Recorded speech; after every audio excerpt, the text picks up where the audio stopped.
Retired cowboy bought Apache girls to free them, but ended up marrying them instead. Before we dive into the story, don't forget to like the video and tell us in the comments where you're watching from. The afternoon heat in sagebrush crossing lingered in a dry, unmoving sheet across the ground, and the dust around the trading yard rose in thin spirals each time a wagon wheeled past over hard-packed earth. The place carried its usual noise: men haggling over cattle, merchants shouting prices, horses shifting restlessly at the rails. But beneath everything was a sour tension Harlan Boone noticed the moment he stepped down from his horse. He pulled his coat straight, adjusted the strap of his saddlebag, and scanned the yard the way he'd learned during years of escorting supply caravans and working long cattle drives. He didn't trust crowded spaces anymore, not since he lost his younger brother in a raid 10 years earlier, and the memory of that night still made him cautious whenever men gathered too closely. Harlan had come to town for practical reasons only. He needed new hinges for the barn door, a sack of salt, a tool handle to replace the one he cracked last week, and enough flour to last through the coming month. His homestead lay far from the main trail, built against a dry canyon wall where few people traveled, and he liked it that way. Solitude kept things predictable. No one asked questions. No one tried to pry into the years he spent drifting after the raid that took the boy he raised like a son. He walked toward the trading post with slow, deliberate steps, but an unusual crowd near the far end of the yard caught his eye. Men stood shoulder to shoulder, some leaning over the rail, others pushing forward for a better look. Their voices didn't match the usual bargaining tone. Instead, there were short bursts of laughter, sharp calls, and the sound of a wooden stick striking against the platform. Harlan's stomach knotted. He recognized the rhythm of something he had seen before on the trail, something involving people who couldn't defend themselves. He angled his steps toward the commotion, his boots scraping lightly through loose dirt. With each stride, his breath tightened a little more. He wanted to believe it was just another livestock trade, but the longer he listened, the harder it became to ignore a sense of dread building in his chest. His heartbeat thudded in a steady, controlled rhythm, the same way it did before gunfire broke out on long escort rides.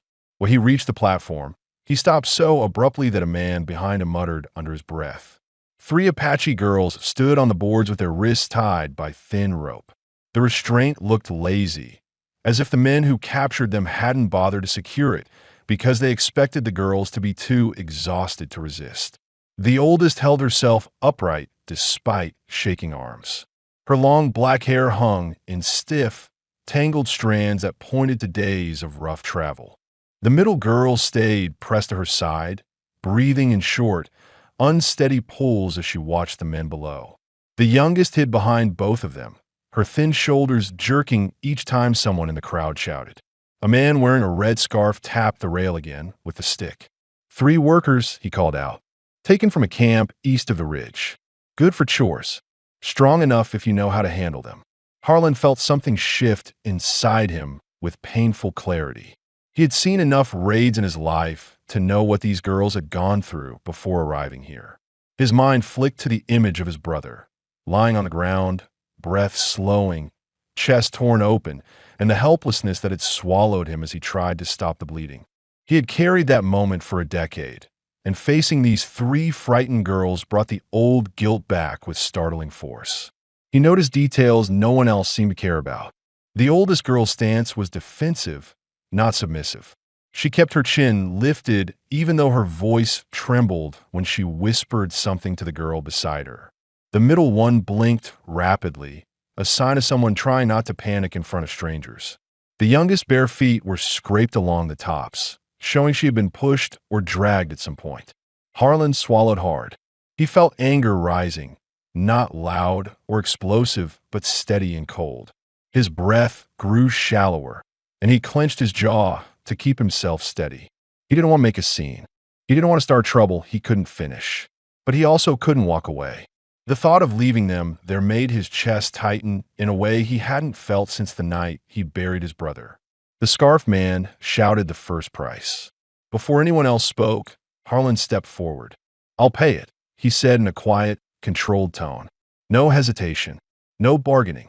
He reached into his coat and pulled out the money he'd been saving for winter repairs. His hand shook slightly, not from fear, but from a burst of adrenaline he kept carefully contained. The scarfed man stared at him. For all three. Yes. Cash. Harlan placed the bills into the man's palm without counting. He didn't care about the amount anymore. He just wanted the noise around the girls to stop. The man flipped through the stack, satisfied, and shoved the rope toward him. Harlan didn't touch it. Instead, he drew his knife, cut the rope cleanly, and let it drop to the floorboards. The sudden stillness in the crowd washed over them like a brief pause before a storm. Men murmured, some irritated, others surprised at how quickly the sale had ended. Harlan ignored them all. He turned to the girls, speaking evenly so they could hear the meaning in his words, even if they didn't catch every syllable. "You're coming with me. You're safe now." The oldest stared at him, studying his face the same way she would study a threat. She looked for something hidden, something dangerous, something familiar to the men who had dragged her here. She found nothing but a tired man holding steady under his own weight. The middle girl clung to her arm. The youngest blinked up at him with wide, frightened eyes. Harlan didn't touch any of them. He simply walked toward the wagon he had left near the trough, making sure his pace was slow enough that they could choose to follow or refuse. They followed. The oldest climbed onto the wagon first. The middle girl lifted the youngest by the elbow to help her up. Harlan took the driver's seat, gathered the reins, and kept his voice low when he spoke to the horse, giving the girls time to settle before the wagon began to move. The wheels rattled across the yard. No one stopped them. No one tried to reclaim the girls. The auction noise faded behind them, replaced by the steady creak of wood and the soft sound of wind brushing across their path. Harlan didn't look back at the trading post. He didn't need to. Something inside him had already shifted. What started as a supply trip had turned into a responsibility he hadn't expected but couldn't ignore. 3 girls sat behind him, frightened, exhausted, and waiting to see what kind of man he really was. As the wagon rolled toward the open plains and the long road home, Harlan Boone knew only one thing with absolute certainty. Returning to his quiet life alone was no longer possible. The decision had been made the moment he saw their faces. A new chapter of his life had begun, and turning back wasn't an option. The sky had shifted to a pale orange by the time Harlan Boone guided the wagon off the main trail and toward the narrow path leading to his land. The air cooled quickly with every mile they moved away from town, and the girls sat close together in the back, their shoulders pressed tightly as if any space between them felt unsafe. None of them spoke. None of them tried to climb down. They watched the changing landscape with guarded attention, unsure whether they were being taken somewhere safe or simply to another place of uncertainty. Harlan kept his eyes forward, hands steady on the reins. He could feel their fear without looking, and the weight of it pressed against him in a way he hadn't expected. His original mission for the day, buy supplies and return home, had shifted into something far more complicated. He hadn't planned for visitors. He hadn't prepared a room. He hadn't used the spare cot in years. But he also knew there was no turning them away now. A faint breeze carried the dry smell of sage as they reached the ridge above his homestead. From there, the land stretched wide in every direction. A small corral with 2 horses grazing, a smokehouse built from salvaged lumber, and a one-room cabin set against the gentle slope of a canyon wall. The property looked modest and worn, but it was quiet, and quiet meant safety. Harlan pulled the wagon to a stop near the porch and glanced back at the girls. Their expressions tensed even more now that they faced an unknown place. The oldest girl studied the cabin with sharp, calculating eyes. The middle one scanned every corner of the yard as though expecting someone to jump out of hiding. The youngest stared at the ground, her hands gripping the side rail of the wagon. "You can get down," Harlan said, keeping his tone steady and controlled. The oldest girl moved first. She dropped lightly to the ground, landing with practiced caution. The middle followed, staying close enough that their arms brushed. The youngest hesitated, then climbed down slowly, her legs shaking from exhaustion and nerves. Harlan stepped aside as they approached the porch. He unlocked the cabin door and stood back so they could enter without feeling cornered. The girls exchanged uncertain glances before stepping inside one at a time. The interior smelled of wood smoke and dry cedar. A small stove sat near the corner with a stack of chopped logs beside it. The bed was neatly made, though clearly used often. A table with 2 chairs stood under the only window, and the spare room, more of a storage space, held a folded cot, tools, and a few crates of dried goods. The girls paused just past the doorway. They didn't touch anything. They didn't move farther than necessary. They stayed bunched together, waiting for his next action with stiff posture. Harlan cleared his throat once, feeling oddly self-conscious in his own home. "You can stay in there," he said, nodding toward the spare room. "Door doesn't lock. Use it how you want." The oldest girl's eyes flicked toward the shed outside, as if checking his intentions. He caught the meaning. "I'll sleep out there tonight," he added. "Gives you space." A subtle shift crossed their faces, small, almost unnoticeable changes in their posture that showed a sliver of relief, or at least less fear. The youngest stepped toward the stove, drawn to the warmth. Her fingers hovered a moment over the metal door before she pulled back, unsure if she was allowed to use it. "You can sit," Harlan said quietly. "You can rest." She lowered herself onto the edge of the table bench without looking up. Asha, the oldest, finally spoke, her voice steady but tight. "Why help us?" Harlan met her gaze. He didn't look away. "Because leaving you, there wasn't something I could do." She held his stare, searching for lies. She didn't find any, but she didn't relax either. Trust wasn't something she could offer after what she'd endured.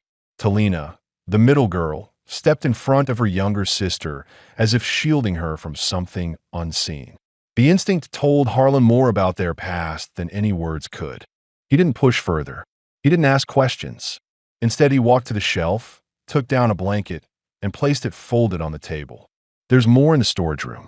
Take what you need." He stepped back out onto the porch, shutting the door quietly behind him to give them privacy. Outside, the evening air grew colder. Harlan stood beside the porch rail, listening to the faint sounds inside the cabin. The shuffle of feet, the creak of the cot unfolding, the soft clinking of metal as one of them inspected a cup. None of the sounds carried fear anymore, only uncertainty. He let out a long breath, steadying himself. He hadn't planned for any of this, but he also felt something he hadn't felt in years. Purpose. Not excitement, not pride, something quieter, something simpler. The knowledge that he had done the right thing. Inside the cabin, the 3 girls arranged the small room with quiet efficiency. Asha checked the window latch to make sure it worked. Talina inspected the crates of food, surprised by the abundance compared to what they had eaten recently. Mira smoothed the blanket across the cot, her movements slow as she tried to keep her hands from trembling. They didn't understand this man yet. They didn't know what he expected or why he'd intervened. But the silence of the homestead felt different from the silence of captivity. It wasn't threatening. It wasn't sharp. It wasn't controlled by fear. It simply existed. And for the first time in many days, the girls allowed themselves to breathe without waiting for someone to shout at them. As night settled across the plains, Harlan lit a lantern in the shed and sat on an overturned crate. His back ached, and exhaustion pulled at his eyes, but his thoughts stayed focused on the girls in the cabin. He wondered what tomorrow would bring, what fears they carried, and what choices they would make now that no one held a rope over them. He didn't expect gratitude. He didn't expect trust. He expected only that they would need time, and he was prepared to give them that. Cold morning air settled over the homestead before the sun had cleared the ridge, and thin streaks of frost lined the porch rail when Harlan Boone stepped out of the shed. His breath rose in small white clouds as he stretched the stiffness from his back. He had slept lightly, waking several times to be sure the girls were still safe inside the cabin, though he never walked closer than the porch. He didn't want them startled by seeing a man outside their door in the darkness. He rubbed the sleep from his eyes and scanned the yard. The horses shifted in the corral, snorting at the cold. A few chickens wandered near the smokehouse, scratching at the ground for anything left from yesterday. Everything in sight looked familiar, unchanged. Yet the place felt different now, not in its structure, but in its purpose. He wasn't the only soul living on this land anymore. He took a slow breath, steadying himself before approaching the cabin door. He wanted to check on the girls, make sure they had heat, make sure they ate, but he also didn't want to intrude. He raised his hand, paused a moment, then knocked softly. Asha opened the door only a few inches. Her eyes were sharper than they'd been the night before, awake, alert, studying him immediately for signs of danger. She didn't look scared. She looked ready. Harlan kept his hands visible. "Morning," he said quietly. "Stove needs more wood. I'll bring some in." Asha nodded and stepped aside, giving him a clear path without moving any closer than necessary. Inside, Talina sat near the table, repairing a tear in her skirt with thread she'd found in a drawer. Mira knelt by the stove, warming her hands, her hair covering half her face as she glanced up at him only briefly. "Anybody sleep?" Harlan asked, setting an armload of wood down beside the stove. Talina answered first, her voice quiet but steady. "Some." Mira didn't speak, but she reached for a piece of wood and placed it gently into the stove, as if showing she understood how the cabin worked and wanted to help. Harlan watched them a moment, taking in every subtle detail. How Asha stayed close to her sisters, how Talina's eyes flicked toward the door as if memorizing exit points, how Mira positioned herself near warmth but far from loud noise. He sensed their exhaustion in the way they moved and their uncertainty in how they interacted with the space around them. They weren't familiar with safety yet. It would take time. "I'm fixing breakfast outside," Harlan said. "When it's ready, you can eat at the table. If you want space, I can stay out while you do." Asha studied him again. She wasn't checking for lies. She was checking for patterns, habits, anything that hinted at what kind of man she was dealing with. He stayed still, letting her assess him. "Thank you," she said finally, the words short and precise. Harlan left them to settle, stepping outside to light the small cooking fire. He cracked eggs into an iron pan, added strips of dried meat, and listened to the quiet inside the cabin. No raised voices, no shuffling of panic, just the sound of slow movement and the soft clink of dishes being arranged. As he cooked, Mira slipped outside. She didn't approach him, but she hovered near the horses, drawn again to the animals she'd watched so intently the day before. One of the mares lowered its head toward her, and Mira reached up to touch the bridge of its nose. Her hand shook at first, then steadied as the horse exhaled softly. Harlan watched from the corner of his eye, careful not to interrupt. He knew even small connections could change a person's focus from fear to purpose. And if horses gave the girl something to hold on to, he wouldn't get in the way. Asha came out next, crossing her arms against the cold. She looked over the yard slowly, evaluating every structure the same way a scout would. Harlan realized she wasn't simply cautious. She was deciding if this place could become a real refuge or if it was just another stop in a long run from danger. Talina stepped outside a moment later, rubbing her hands together. She looked less guarded than her sister, but still watched Harlan's movements closely. Breakfast finished, he carried the pan inside and set it on the table before stepping back outside without being asked. He waited near the porch rail, allowing them privacy as they ate. Through the window, he saw the three girls sit close together, sharing food in quiet bites. No arguments, no hesitation. They handled the meal like people who had learned to make the most of whatever they were given. When they finished, Asha opened the door and stood in the doorway, not stepping out yet. "We will help here," she said. "Tell us what work you need done." Harlan shook his head lightly. "Not today. Rest first. Look around. Get your bearings. Tomorrow you can choose what you want to do." Talina exchanged a look with Asha, confused by the idea of choosing their tasks. Mira stepped behind them, keeping close but listening. Asha lowered her chin slightly, not in submission, but in acknowledgement. "All right," she said. As the morning stretched on, each girl explored a different corner of the homestead at her own pace. Talina inspected the smokehouse, running her fingers across the wooden beams. Mira tended to the horses again, whispering to them under her breath. Asha walked the perimeter of the fence line, studying the boundaries of their new world and making sure there were no threats nearby. Harlan didn't interrupt any of them. He repaired a loose gate latch, stacked chopped wood under the porch, and watched them from a distance, noticing how each movement revealed something new about who they were. Asha was the protector, Talina the thinker, Mira the quiet soul who needed gentleness more than anything. For the first time in many years, the homestead wasn't silent. For the first time in a decade, Harlan Boone wasn't alone, and he felt something shift, small but unmistakable, deep in the quiet part of his chest where he kept everything he didn't talk about. He didn't understand it yet, but he knew their arrival had changed the rhythm of this land forever. By noon, a fragile sense of calm had settled over the place. Not trust, not comfort, but the first thin layer of stability. A beginning. By the fourth morning, the homestead had begun to move with a different kind of rhythm. Tentative, careful, but steadier than the days before. The cold air settled evenly across the yard, carrying the scent of dry earth and the faint smoke drifting from the cabin chimney. Harlan Boone stepped outside at first light, tightening his coat around his shoulders as he walked toward the woodpile. He had always started his days alone, relying on familiar tasks to anchor his thoughts, but the quiet behind him was no longer empty. It carried the soft sounds of people adjusting to a strange place, waking slowly, trying to understand where they now lived.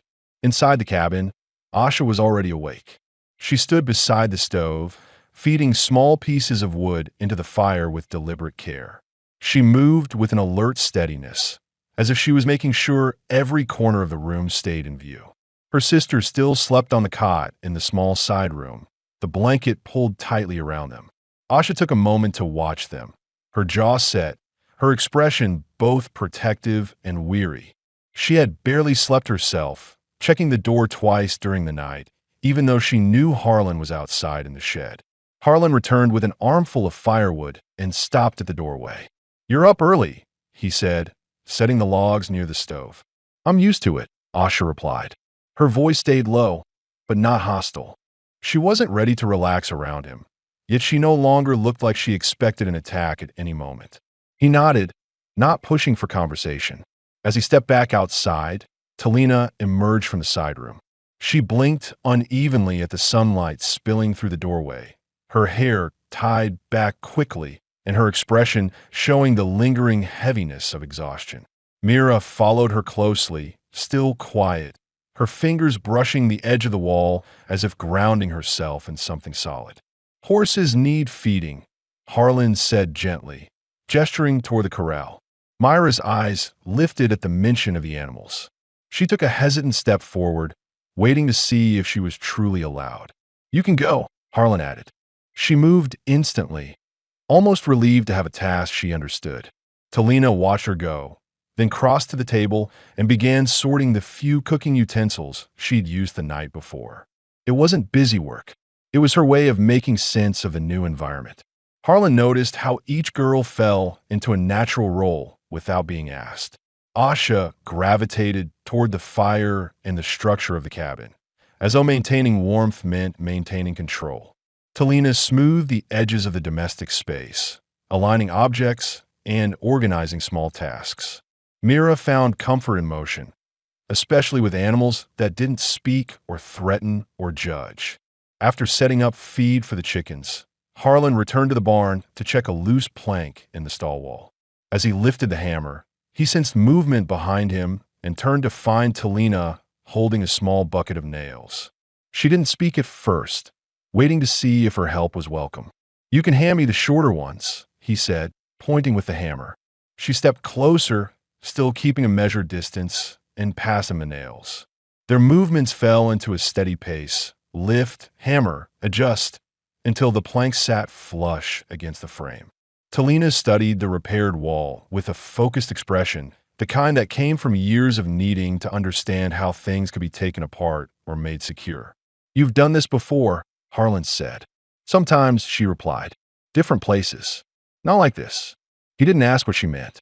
She didn't want to relive it, and he had no desire to drag her back into memories that already weighed on her. Outside, Myra's soft voice hummed beside the horses. Asha walked the perimeter of the homestead again, this time checking the fence posts more thoroughly. She tested each rail, pressing her weight gently against them. Harlan realized she wasn't only evaluating their strength. She was determining whether this land could keep dangers out. By midday, the sun warmed the soil enough for the girls to shed the stiffness from their bodies. They gathered around the yard, forming a loose circle of quiet work. Talina swept dirt away from the cabin threshold. Mira brushed the mares until their coats gleamed in the sunlight. Asha carried buckets of water from the well, her steps steady and sure. Harlan repaired a cracked water trough, watching them from the corner of his vision, not supervising, not commanding, observing how naturally they adapted. None of them waited for orders. None of them asked permission for small tasks. They simply worked because it made the unfamiliar less threatening. Later, when the sun dipped low and shadows stretched across the ground, Harlan brought out a small sack of potatoes and set them on the table. "I'll cook tonight," he said. Asha raised an eyebrow, not expecting the offer. "You don't have to." "I know," he replied, "but I will." Talina quietly set 3 cups beside the stove. Mira sat at the edge of the bench, her posture relaxed for the first time since she arrived. The meal was simple: boiled potatoes, salted meat, and warm tea. But the atmosphere inside the cabin felt subtly different. The tension in the girls' shoulders eased, the silence no longer sharp but settling. They weren't smiling, not yet, but the rigid caution had softened around the edges. After dinner, Mira gathered the plates without being asked. Talina dried them carefully, stacking each in a neat line. Asha watched her sisters, realizing they were beginning to feel the shape of a routine, something resembling normalcy, something that didn't involve running. As night settled in, Harlan stepped toward the door. "I'll be in the shed again," he said. "If you need anything, you can knock. You won't bother me." Asha hesitated for only a second. "We will." He left them with the same quiet step he always used, and the door closed behind him with a soft thud. Not a threatening sound, not a warning, just a simple end to the day. Inside the cabin, the 3 girls sat close together on the cot. They didn't talk much, but they exchanged small glances, acknowledging a day that felt strange, safe, unfamiliar, and promising all at once. The homestead had not become home yet, but it had become the first place in a long time where danger didn't sit in every shadow. And that alone made the night easier to bear. The 5th morning opened with a heavier chill than the days before, the kind that clung to the ground and made the soil feel firm underfoot.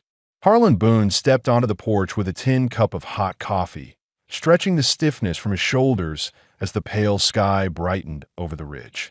He scanned the yard out of habit, expecting to see everything in its usual order, but something unfamiliar caught his attention.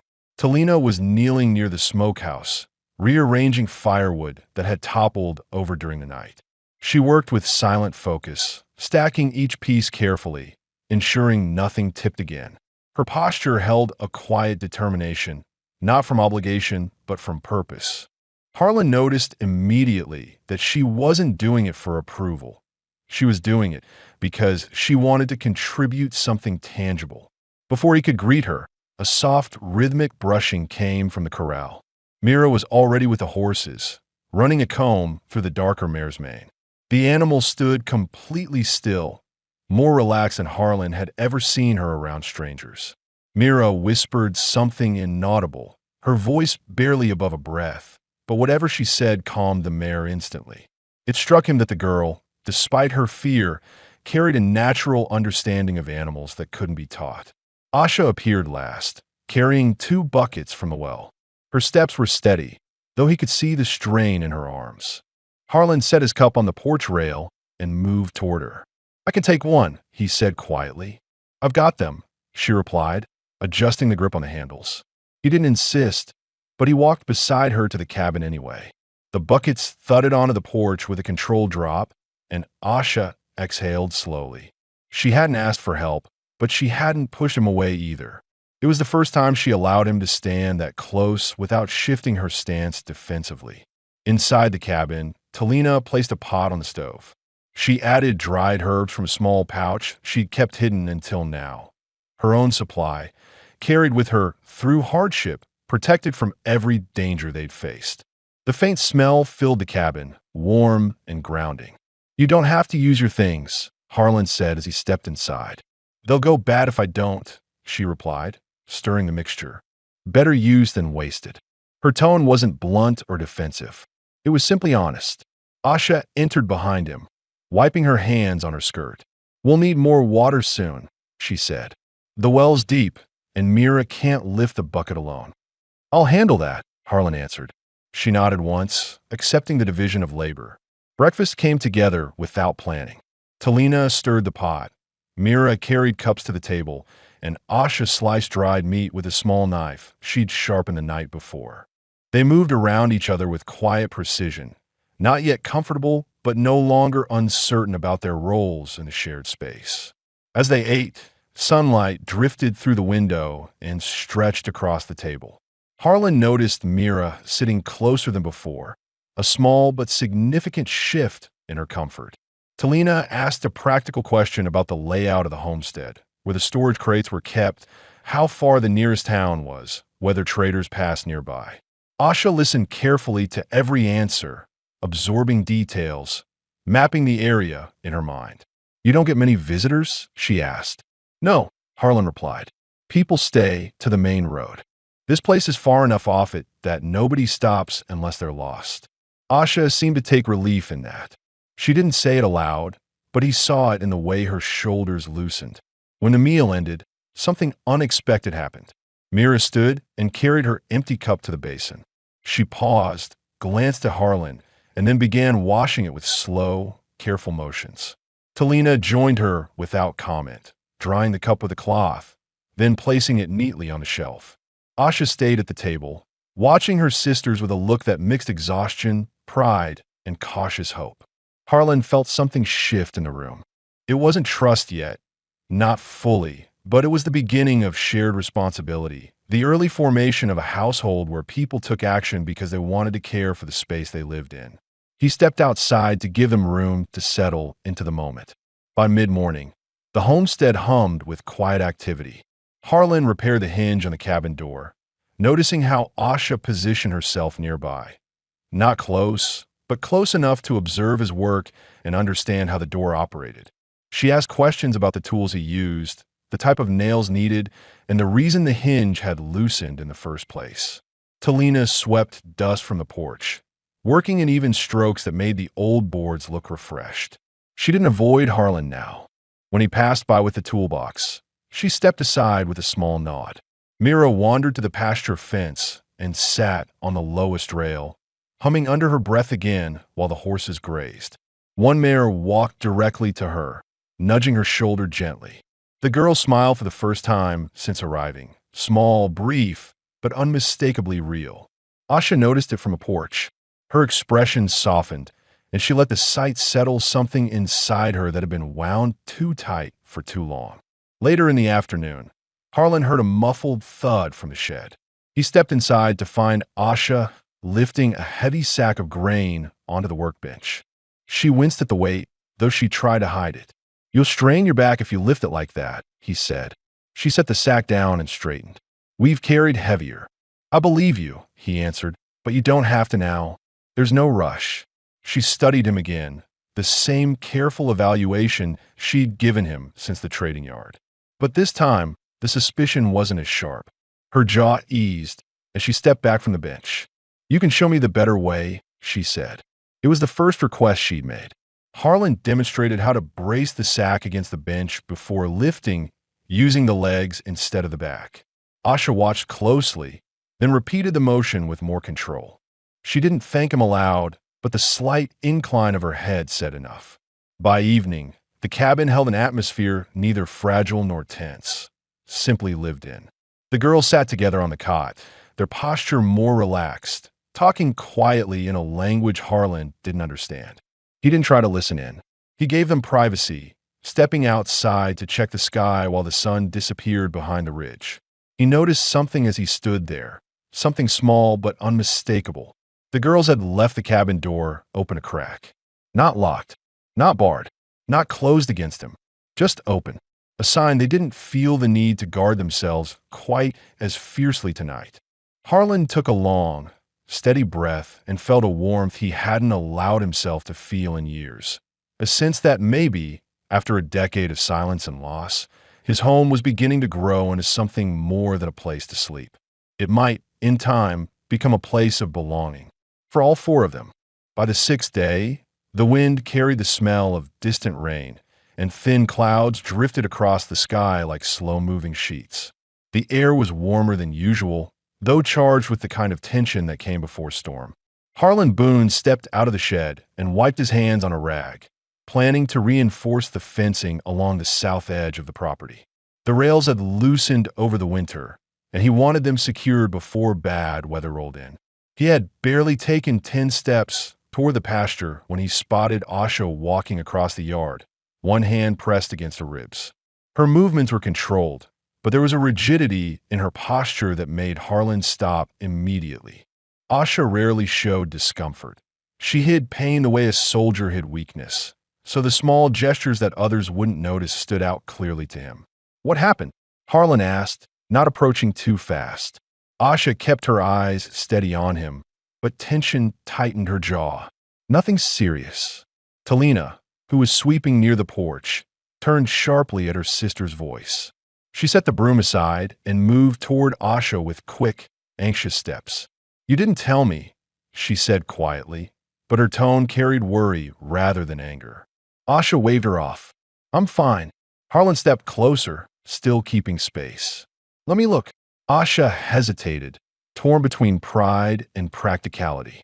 She lowered her hand slowly, revealing a deep purple bruise spreading along the side of her ribs. The mark looked painful even without touching it. Talina inhaled sharply.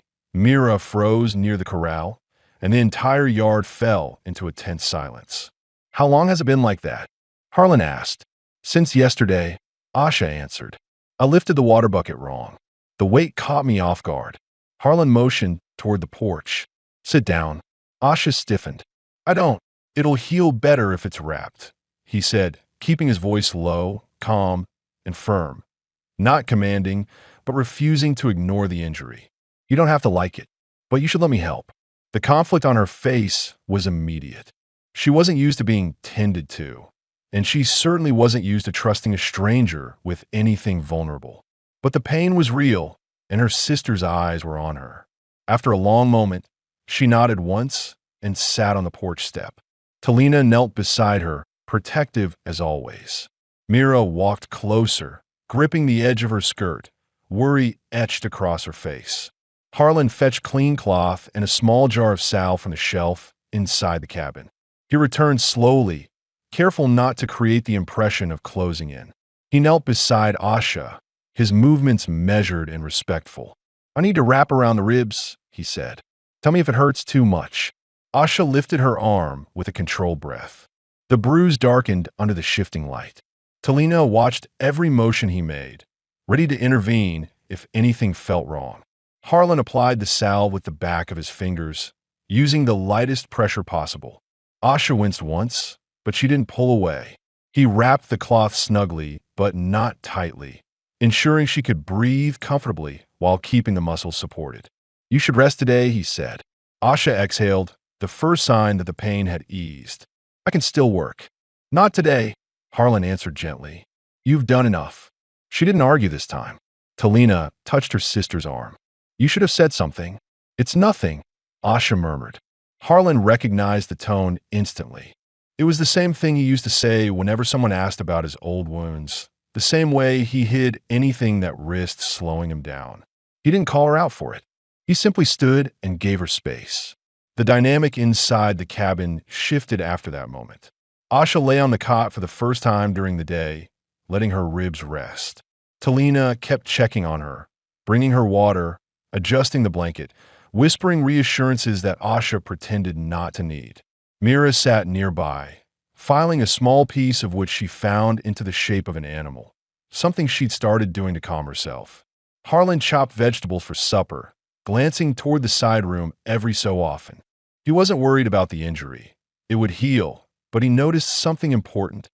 Asha had accepted help, not begrudgingly, but out of necessity and trust. A fragile trust, but trust nonetheless. Later in the afternoon, Asha stepped out of the cabin, walking slower than usual. Harlan was repairing the latch on the chicken coop when she approached. "You didn't have to do that," she said. Her voice was steady but softer. "You were hurt." he replied. It wasn't right to ignore it. She crossed her arms, careful to avoid pressure on her ribs. We're not used to someone helping with nothing in return. I'm not asking for anything, he said simply. She studied him again, the same deep, assessing stare she'd given him on the first day. But this time, her eyes weren't searching for danger. They were searching for understanding.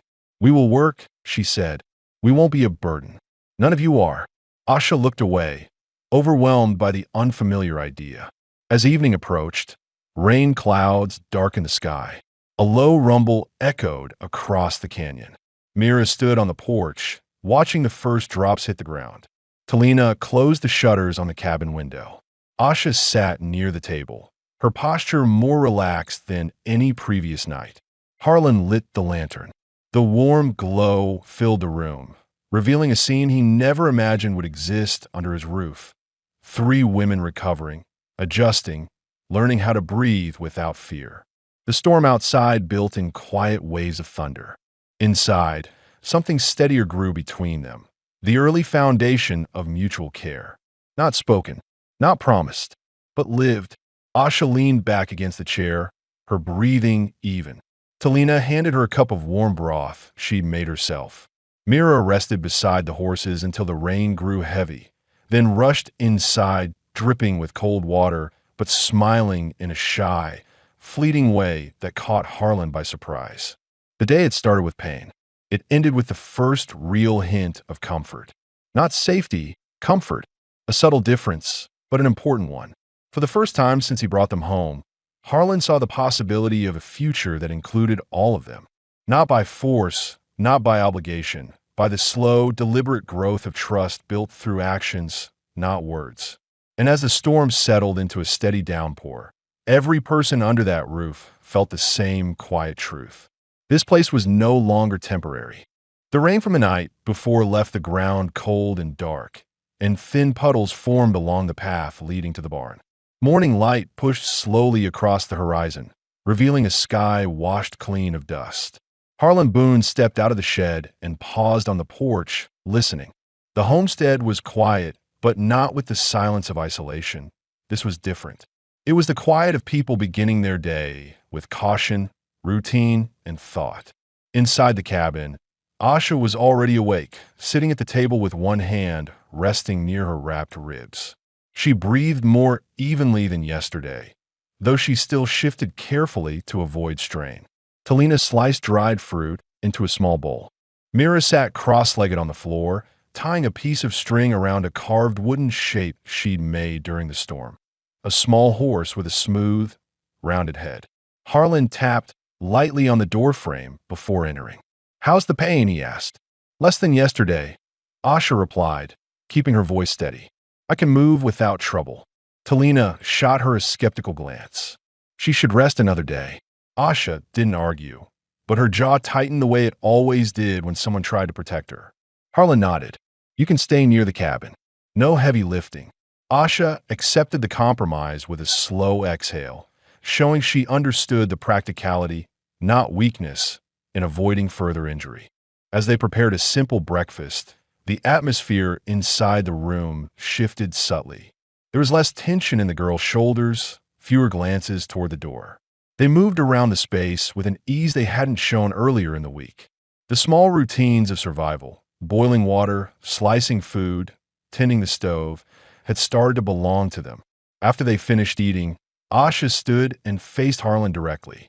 Something in her expression was different, focused, deliberate, measured. Talina and Mira seemed to sense the change as well, falling silent. "We need to talk," Asha said. Harlan set his cup down. "All right." She looked toward the window before speaking again, gathering her thoughts with care. "The men who took us, they didn't intend to keep us. They move from place to place, selling people they capture. They travel fast. They don't return. We know their habits." Harlan's posture tightened slightly. "They won't come here." "No," she answered firmly. "They move east after every raid. They'll pass near other towns, not here." Talina nodded, supporting her sister's words. Mira lowered her gaze, but she listened closely. Harlan absorbed the information quietly. It wasn't relief he felt, just a confirmation he had hoped for. Good, he said. You don't have to worry about them. Asha didn't respond right away. She stepped closer to the table, her eyes never leaving his. We know we are safe from them, but that's not the only reason we stayed. The statement held weight, and Harlan felt the shift in the air immediately. Talina stood still, hands clasped tightly in front of her. Mira moved a fraction closer to Asha, as if seeking reassurance before anything else was said. Asha continued, her voice low but unwavering. We have nowhere else to go. No camp waiting for us. No relatives who survived the last attacks. We've been running for a long time. Longer than we want to admit. She paused, her jaw locking briefly as emotion threatened to break through her control. We could leave if we had reason, she went on. But we don't. Leaving means starting over again. Hiding. Searching for shelter. Trying to trust people who might hurt us. She looked at Harlan with a clarity that left no room for misinterpretation. Here, no one has hurt us. Here, nothing is demanded. Here, we breathe without waiting for punishment. Talina spoke next, her voice almost a whisper. We don't feel like captives. Mira nodded, clutching the wooden carving in her hands. Asha drew in a slow breath. So we choose to stay. The room went completely still. Harlan didn't move. He didn't take a step toward them. He simply listened, letting the weight of their words settle. He felt pressure rise in his chest. Not anxiety, not fear, but something unfamiliar and steady, something that felt like responsibility merging with acceptance. You're welcome here, he said. Not because I expect something, because you deserve somewhere to rest without looking over your shoulder. Asha studied him again, but the distrust that once shadowed her eyes was gone. In its place was a calm acknowledgement of his sincerity. There's one more thing, she added. We won't stay as guests. We will work. We will build. We will earn our place. You already are, Harlan answered. Silence followed, but it wasn't empty. It carried relief, real, tangible relief, like something heavy had been set down after too many miles of carrying it. Talina exhaled softly, her shoulders lowering. Mira moved closer to the table, almost leaning against it. Asha relaxed her stance, the first true sign that she no longer viewed this cabin as temporary. The rest of the day reflected their decision. Talina organized the shelves inside the cabin, sorting supplies into separate crates. Mira cleaned out the horse trough with careful, patient movements. Asha stayed near the porch, respected her injury, but directing her attention outward, watching the land, learning its boundaries, memorizing its layout so she could understand how to protect it. Harlan repaired a broken latch on the smokehouse door. As he hammered the final nail into place, he felt a quiet steadiness settle into him. He had lived in silence for years, believing solitude was the safest path. But now, the land felt fuller. The cabin no longer echoed with emptiness. The yard carried the sound of human presence. A broom sliding across wood, Mira humming with the horses, Asha giving instructions in her native language to her sisters. These weren't distractions. They were signals of life, signals of people choosing to remain. That evening, when the sun dipped behind the canyon, Harlan lit the lantern on the table. The girls sat together, closer than usual. Talina rested her hands on the wooden carving Mira had finished. Asha watched the flames in the stove as though grounding herself in the steady glow. Mira leaned against Talina's shoulder, tired but calm. Harlan stood by the window for a moment, taking in the scene with a quiet, thoughtful breath. They hadn't asked for protection. They hadn't begged for a place. They hadn't clung to him out of fear. They had chosen to be here. For the first time in many years, Harlan felt something he wasn't sure he even recognized anymore. A future that wasn't just one man moving through empty days, but four people building something together, step by careful step. And tonight was the first night none of them wondered if the morning would take that away. 2 more days passed without incident, and the atmosphere around the homestead shifted in ways none of them had expected. The tension that once clung to every movement began to ease, replaced by quiet patterns of cooperation that formed not from obligation, but from choice. The air was warmer that morning, carrying the scent of dry grass and distant juniper, and the light came across the canyon wall in long, steady lines. Harlan Boone woke early, as he always did, but something felt different when he stepped out of the shed. The homestead didn't feel hollow the way it used to. There was motion, subtle, soft, but unmistakably human. Talina was kneeling beside the garden patch, pulling up stubborn weeds with careful, methodical movements. The space had been neglected for months, but she had taken it upon herself to restore it. She pushed loose soil aside with the edge of her palm, testing its texture, judging how dry it had become. She worked silently, not seeking praise, simply contributing in the way she knew best. Mira stood at the fence a few yards away, brushing the Palomino mare's flank. The horse leaned into her touch, fully at ease. Mira spoke to the animal in short breaths, the words too quiet to hear, but her tone steady enough to calm even the skittish gelding that usually avoided strangers. Her presence near the animals had become a kind of anchor for all of them, proof that gentleness could return even after fear had taken so much. Asha was the last to appear. She stepped onto the porch wearing a clean shirt Talina had mended for her. Her ribs had improved, and she carried herself with stronger posture today. She scanned the horizon briefly before turning her attention toward the cabin walls, checking for cracks or loose boards. Repairing things had become her way of showing commitment to the home she chose. Harlan approached with a bucket of nails and placed it near the porch. "Planning to fix something?" he asked. Asha nodded at the east wall. "The corner seam is splitting. I can reinforce it." He studied her expression. She wasn't asking permission. She was informing him. Assertive, confident, equal. That change mattered more than any repairs. "You can use my tools," he said. "Everything's in the shed." She gave a short nod, a gesture of acknowledgement rather than thanks, then walked toward the shed with measured, determined steps.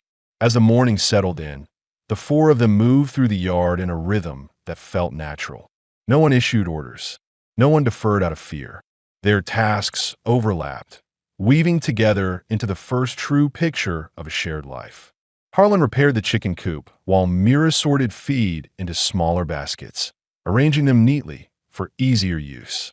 Talina carried fresh water to the cabin, occasionally glancing at Harlan to confirm she understood his hand signals when he pointed toward the pump.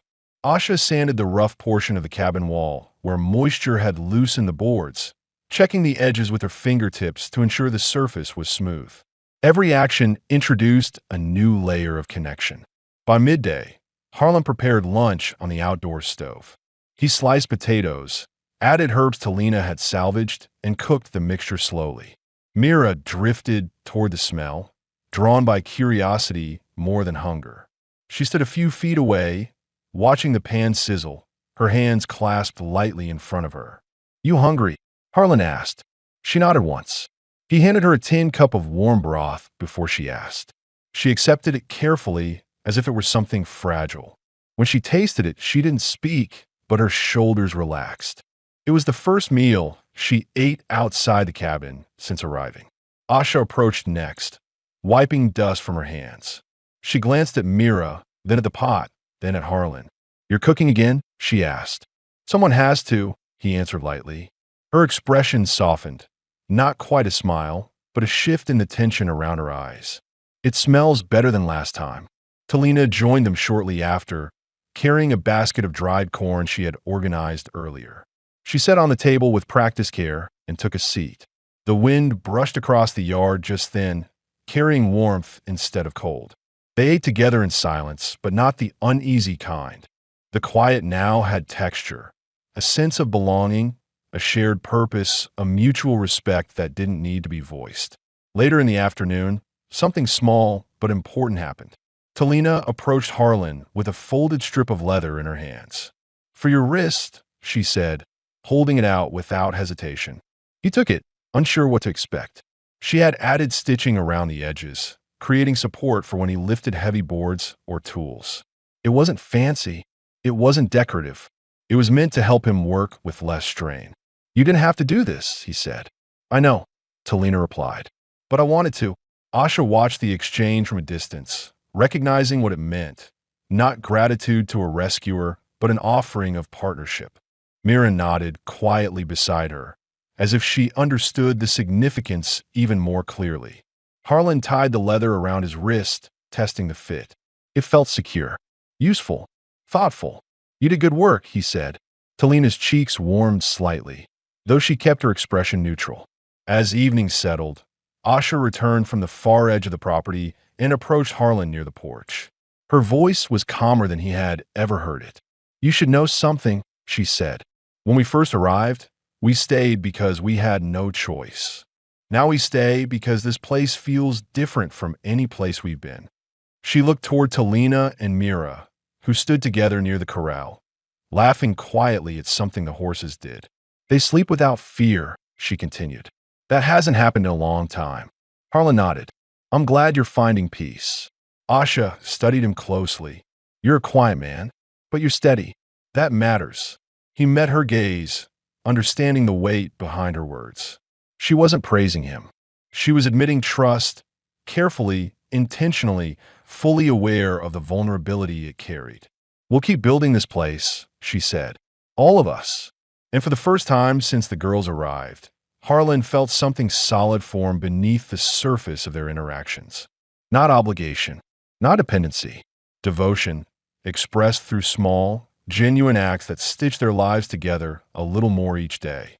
That night, the four of them sat inside the cabin while the lantern flickered softly against the walls. Asha rested her ribs quietly. Talina organized her newly cleaned tools. Mira carved a tiny wooden bird beside the stove. Harlan leaned against the doorframe, watching the calm scene unfold. No one said it aloud, but the truth was clear. The homestead was no longer a shelter.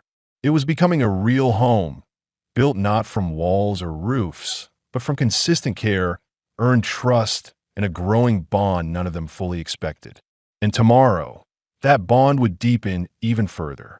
The ninth morning rose calm and mild, the sky stretching in a soft gradient of gold and pale blue. The storm had passed, leaving the land washed clean, and the familiar smell of damp soil drifted across the homestead. Harlan Boone stepped onto the porch, rubbing the back of his neck as he surveyed the yard. The fence stood solid, the barn roof held firm, and the cabin windows reflected steady morning light.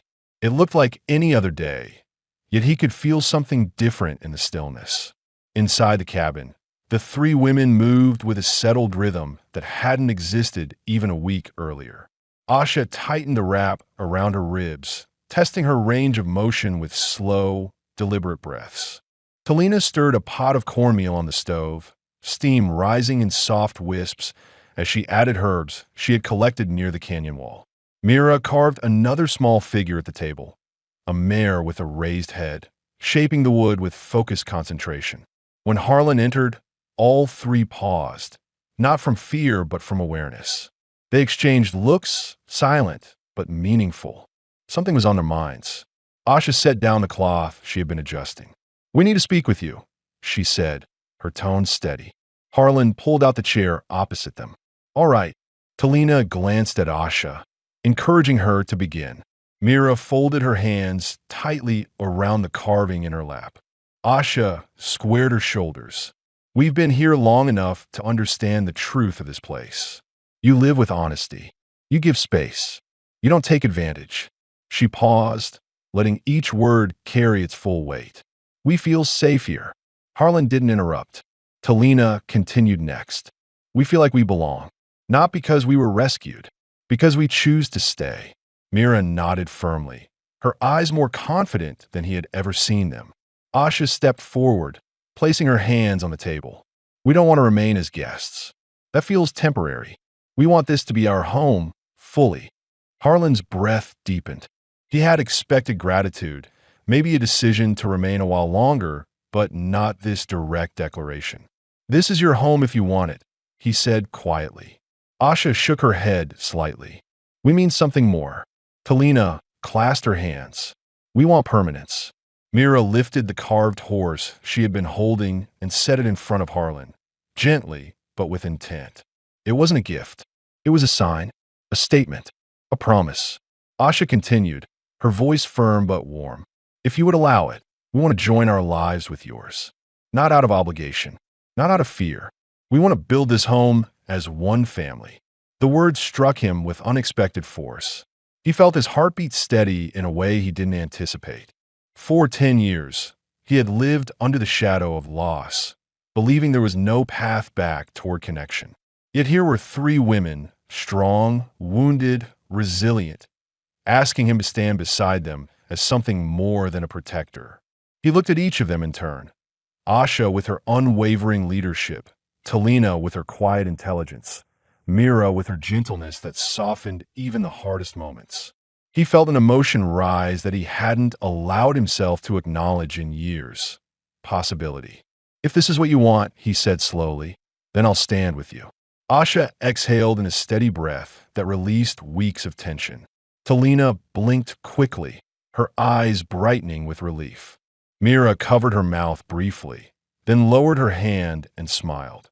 A small, shy smile that carried enormous meaning. Asha approached him first. Then let us mark this day. They spent the afternoon preparing a simple ceremony of their own making.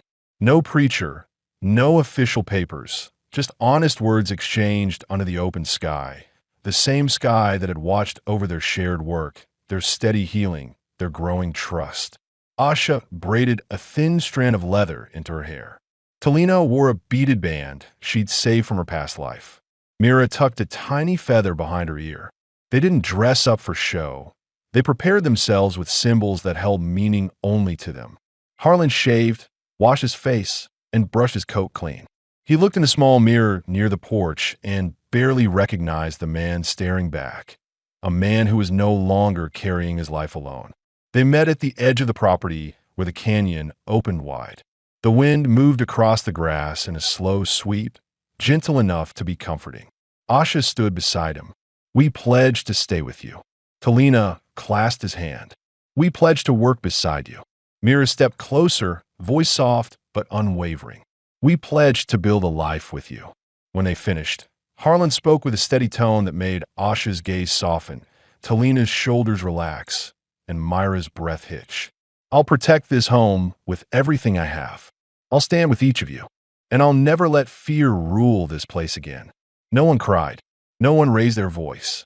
It wasn't dramatic. It was sincere, grounded, and entirely theirs. They sealed their commitment by setting 3 carved symbols on the porch rail. The horse Mira made, a smooth riverstone Asha found near the canyon, and a small woven strip Talina created during the storm. Together, the objects represented their individual strengths and the new life they had chosen.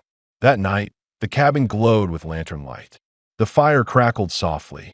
Asha rested against the wall with a calm expression, no strain in her posture. Talina prepared a cup of tea, mixed with herbs she had collected herself. Mira curled up with a blanket she had claimed as her own. Harlan sat in the chair nearest the door, listening to the quiet breathing around him. This wasn't the silence of loneliness anymore. It was the silence of belonging. A family, formed not through blood or tradition, but through deliberate, mutual choice, sat together under one roof. And for the first time in a decade, Harlan Boone felt his life settle into something whole, steady, and deeply peaceful. The future was no longer empty. It was theirs.